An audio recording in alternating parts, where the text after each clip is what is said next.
বহুদিন ধরে সৌন্দর্যের বিচারে পাহাড় এবং সমুদ্রের মাঝে একটা ঠান্ডা লড়াই চলেছে, কিন্তু ফলাফল আজও আমাদের অজানা।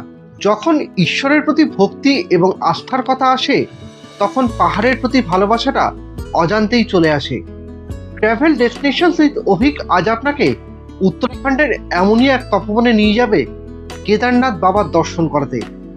তার সাথে অবশ্যই থাকবে কিভাবে যাবেন, কিন্তু রেড বাসের থ্রু দিয়ে বুক করেছি, কোথায় বা থাকবেন, আর মোট কত খরচ হবে। পড়েছে কিন্তু 1250 টাকা। তাহলে চলুন ভিডিওটা শুরু করা যাক।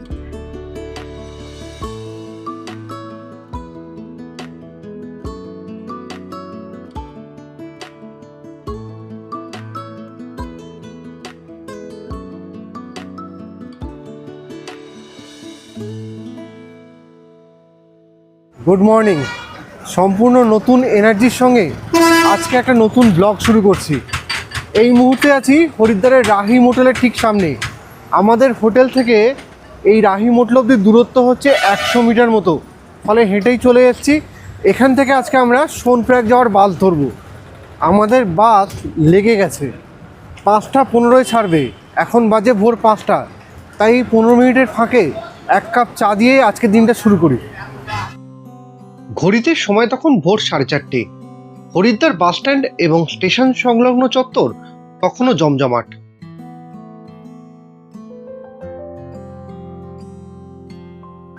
আমিও চা খেয়ে লাগেজটা বাসের ডিকিতে রেখে বাসে উঠে পড়লাম যাত্রার উদ্দেশ্যে।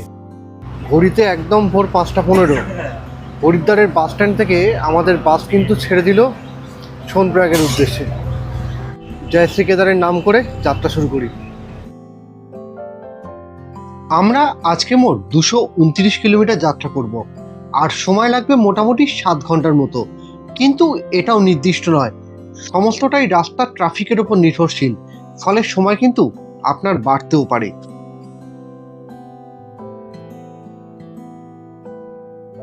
আমরা আজকে আমাদের যাওয়ার বাসটা কিন্তু রেড বাসের থ্রু দিয়ে বুক করেছি। এক্ষেত্রে আমাদের ভাড়া পড়েছে মাথা পিছু 1200 টাকা করে, non AC bus excluding tax নিয়ে ওই দুজনের ভাড়া পড়েছে 2520 টাকার মতো। আপনারা গাড়ি করেও যেতে পারেন, সেক্ষেত্রে ভাড়া পড়বে মোটামুটি 10 থেকে 12 হাজার টাকা 4 সিটার গাড়ি।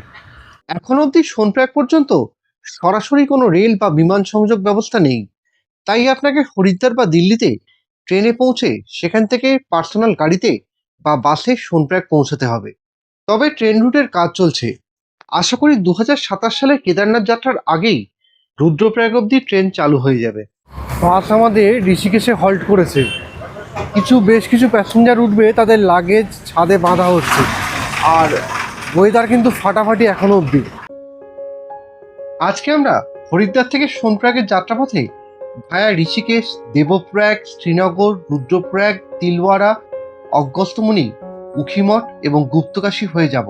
যখন বেরিয়েছিলাম তখন চারদিকে জ্যোৎস্নার আলো ছিল, আর এখন ধীরে ধীরে সূর্যের আভা ফুটে উঠছে।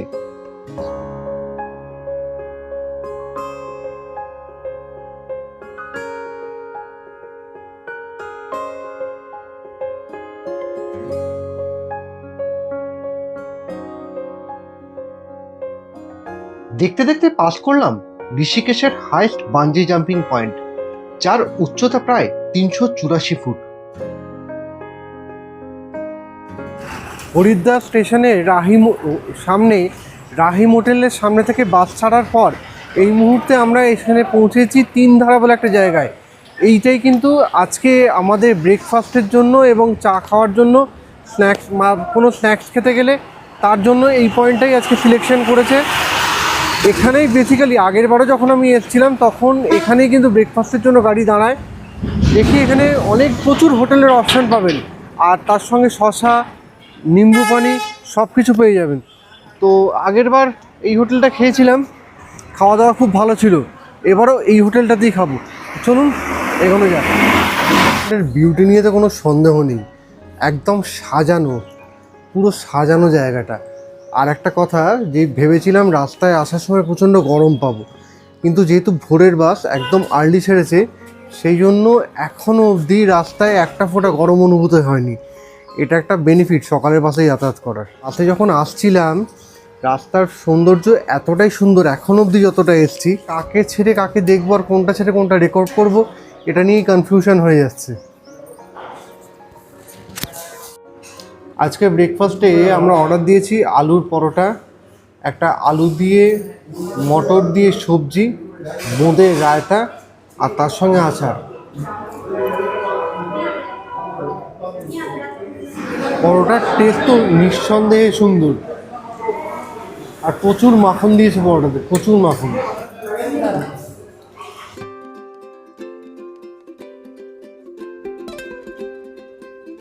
ইন্ধারায় প্রায় 20 মিনিটের বিরতির পর আবার এগোলাম পাহাড়ি রাস্তায় ঠান্ডা হাওয়া উপভোগ করতে করতে।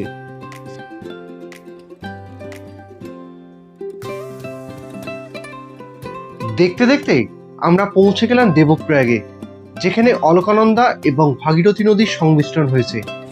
এই সামনের এটা হচ্ছে ভাগীরথী, আর ওই দিক থেকে আসছে হচ্ছে অলকানন্দা, আর এই দুটো সংমিশ্রণে তৈরি হচ্ছে মা গঙ্গা। জলের কালারটার পার্থক্যটা খালি খেয়াল করুন, তারাই খুব ভালো করে বুঝতে পারবেন। অলকানন্দার জল ঘোলা আর ভাগীরথীর জল হচ্ছে সবুজ।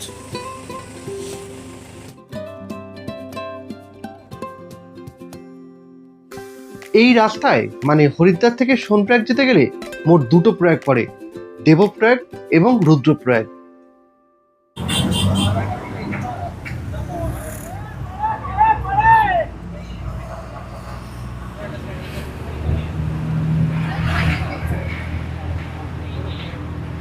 গাড়ি কিন্তু তার নিজস্ব গতিতে ছুটে চলেছে, এবং একটা বড় ব্যাপার যে শ্রীনগরে আগের বার যাওয়ার সময় যে গরমটা ফিল করেছিলাম সকালের বাস হওয়ার জন্য, এখন অবধি শ্রীনগরে কিন্তু সেই গরমটা কিছুই মনে হচ্ছে না, একদম কমফোর্টেবল টেম্পারেচার। সকালে ঠান্ডার আমেজটা কেটে গেছে ঠিকই, কিন্তু ওয়েদার কিন্তু খুব কমফোর্টেবল এখনো অবধি।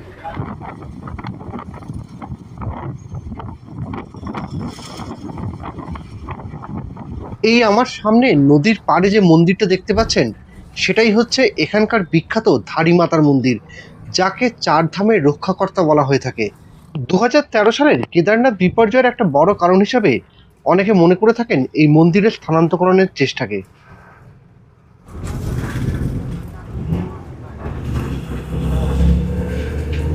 আমরা এখন অলকানন্দার পাড় দিয়ে যাচ্ছি।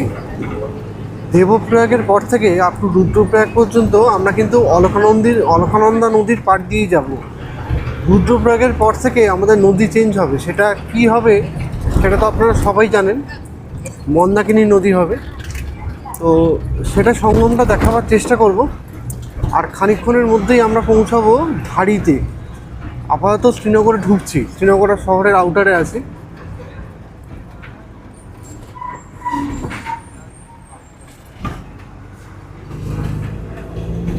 এই হচ্ছে অলকানন্দা নদী।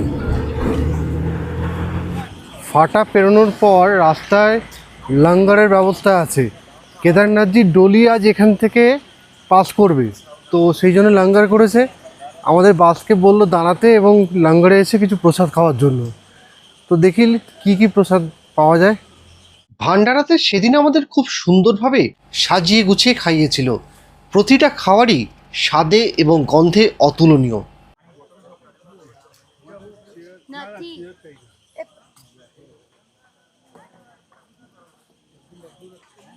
কপালে আছে না যে দানে দানে মে লিখা হয় খানে ওয়ালে কা নাম, তো আজকে আমাদের দুপুরের অন্ন কিন্তু এখানেই ছিল। এখন আমরা যাচ্ছি সোনপ্রয়াগে। তার উচ্চতা 1829 মিটার, আর কেদারনাথজির মন্দিরের উচ্চতা 3583 মিটার। বাকি 1754 মিটার উচ্চতার রাস্তাটা আপনাকে হেঁটে বা খচ্চরে করেই পেরোতে হবে। তবে আপনারা যারা কেদারনাথজির যাত্রা হেলিকপ্টারে করবেন, তারা গুপ্তকাশী, হাটা বা শেটসি থেকে হেলিকপ্টার সার্ভিস পেয়ে যাবেন।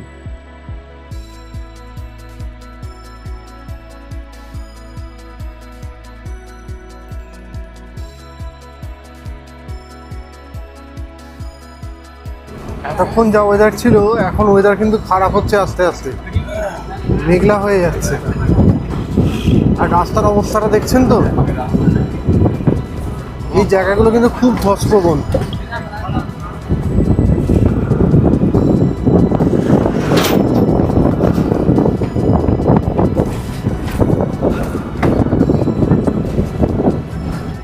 এইবারে আমরা পাস করছি কেদারনাথ যাত্রার জন্য, যেখানে লাস্ট হেলিপ্যাড আছে শেরশিতে। এখানেও থাকার জন্য কিন্তু অনেকগুলো হোটেলের ব্যবস্থা আছে। ছোট্ট জনপদ, পাহাড়ি, ভালো লাগবে। যারা এখানে এই কেদারনাথ যাত্রার জন্য হেলিকপ্টার ধরবেন শেরশি থেকে, তাদের কিন্তু খুব একটা খারাপ লাগবে না এই জায়গাটা।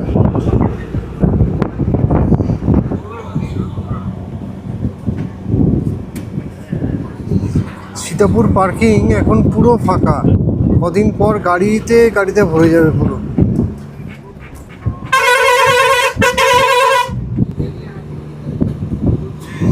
সোনপ্রয়াগের পার্কিং জাস্ট এখন পুরো ফাঁকা, হাতে গোনা কয়েকটা গাড়ি ছাড়া কিছু নেই। যারা আমার আগের বারে কেদারনাথ সিরিজের ভিডিও দেখেছেন তারা দেখেছেন কি অবস্থা থাকে সোনপ্রয়াগের পার্কিংয়ে, আর এখন দেখুন কি অবস্থা। এত ফাঁকা সোনপ্রয়াগ আমি তো ভাবতেই পারি না। অবশেষে পৌঁছালাম সোনপ্রয়াগে। দ্বিতীয় ধাপের এখানেই পরিসমাপ্তি হলো এবং সোনপ্রয়াগে আমরা হোটেল নারায়ণ ধামে আছি। আজকে অবধি রুম ভাড়া হচ্ছে 1250 টাকা। কালকে থেকে পিক সিজন রুম ভাড়া চলে যাচ্ছে মিনিমাম 2500 টাকা।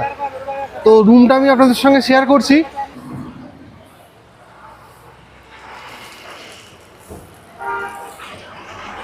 ওয়াও, জাস্ট ফাটাফাটি, মারাত্মক ভিউ সোনপ্রয়াগ শহরের। আর এই পেছন দিকে আমি দেখাচ্ছি আপনাদেরকে, এটা হচ্ছে সোনপ্রয়াগের পার্কিং। আমি গত বছর এসছিলাম যখন কেদারনাথ যাত্রার সময়, এখানে গাড়ি রাখার তো দূরের কথা, একটা মাছি গলার জায়গা ছিল না, প্রায় এরকম অবস্থা ছিল। আর এখন দেখুন, জাস্ট কেদারনাথ যাত্রা শুরু হওয়ার 2 দিন আগে আমরা পৌঁছিয়েছি, পুরো ফাঁকা। নিচে হাতে গোনা হয়তো 30 থেকে 40টা গাড়ি আছে।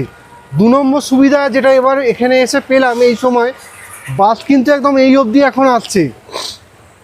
কেদারনাথ যাত্রার সময় যারা আসেন, তারা বা এসছেন বা আসবেন, তারা তো সীতাপুর বাস স্ট্যান্ড অবধি আসতে পারবেন, বাকি রাস্তাটা হেঁটে আসতে হবে।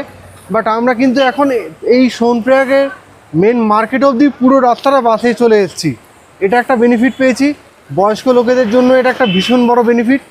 আর 3 নম্বর হচ্ছে রাস্তার অবস্থাটা খেয়াল করছেন। ওইখান থেকে কিন্তু যারা কেদারনাথ যাত্রা করেছেন তারা তো প্রত্যেকেই জানবেন, এই পেছন দিকটাতেই হচ্ছে সোনপ্রয়াগের সেই পুল, যে মানে সঙ্গম, সেই সঙ্গমের পাশ থেকেই কিন্তু গৌরীকুণ্ডে যাওয়ার গাড়ি ধরতে হয়। তো ওইখানে রাস্তাটা ধসে নেমে গেছিলো, নতুন করে তৈরি করেছে। কি অবস্থা হয়ে আছে দেখুন জায়গাটার। এরপর যেটা বাকি থাকে এইখানে দাঁড়িয়ে যেটা দেখানো, সেটা হচ্ছে আমাদের রুমটা। এই হচ্ছে আমাদের রুম নাম্বার 120।